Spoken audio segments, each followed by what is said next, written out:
I'm Vanessa McNeal, and I'm a documentary filmmaker, national speaker, and social activist.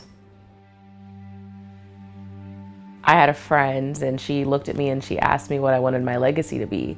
I had this epiphany almost that my life was going to be about storytelling, telling my own personal story, and then helping people tell theirs. My work in documentary started when I decided to tell my personal story. And I had this vision to tell it in a documentary form. I had no background with filmmaking, nothing. I'm a survivor of childhood abuse, specifically neglect and then sexual violence. And I remember at that time asking myself, like, why? Why me? What about me would cause the situation? I blame myself for the things that I would go through and really just wonder why. Like, what value would this have on my life? And it took me a really long time, lots of healing, to really understand that there was like a purpose in my pain and there was a reason why I went through those experiences. And doing the work that I do now is the reason. So I went ahead and directed that documentary about my personal story, and it morphed into being the inspiration for lots of other films. So I did a piece on male sexual violence, and then most recently, I directed Gridshock, a documentary about sex trafficking in Iowa. With each film, the content got harder, but I was also able to have the capacity to talk about those more difficult things too. Being able to have that impact and work with survivors and understand and connect and relate to them, I don't think that I could have the relationships that I have, and I definitely wouldn't have the impact that I have now if I didn't go through what I went through.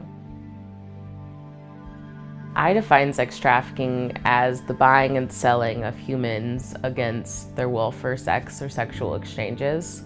And of course, anyone under the age of 18, whether it was knowing or not, it wouldn't matter. It's still sex trafficking because there's no such thing as child prostitution. Children, anyone under the age of 18 could never consent to selling their body. My goal is to put more pressure on the buyers because essentially they're fueling the demand. So if we can talk more about buyers, increase criminal penalties, educating them about, it's not okay to buy people for sex. It's not okay to exploit people. Victim and survivor rehabilitation is huge. There are less than 100 beds nationwide for survivors that are under the age of 18. So what are we gonna do with those people? They just need more resources and more help when they're able to get out of the life. I remember someone asking me, like, this is a story that needs to be told, but what makes you the right person to tell it? And I really had to prove myself in that area to say, this is why. I think it was about, saying, I'm a survivor and I want to be a voice and I want to talk about these difficult subjects, and, through my background and my education and my resources, I'm able to tell this story. I knew this was my purpose when I started a nonprofit job after I got my master's, and I just couldn't sleep at night. I had already had my foot in the door with film and speaking, but I just couldn't stop thinking about this feeling that there was something more that I had to offer outside of the 9-to-5 life, and that I couldn't do both.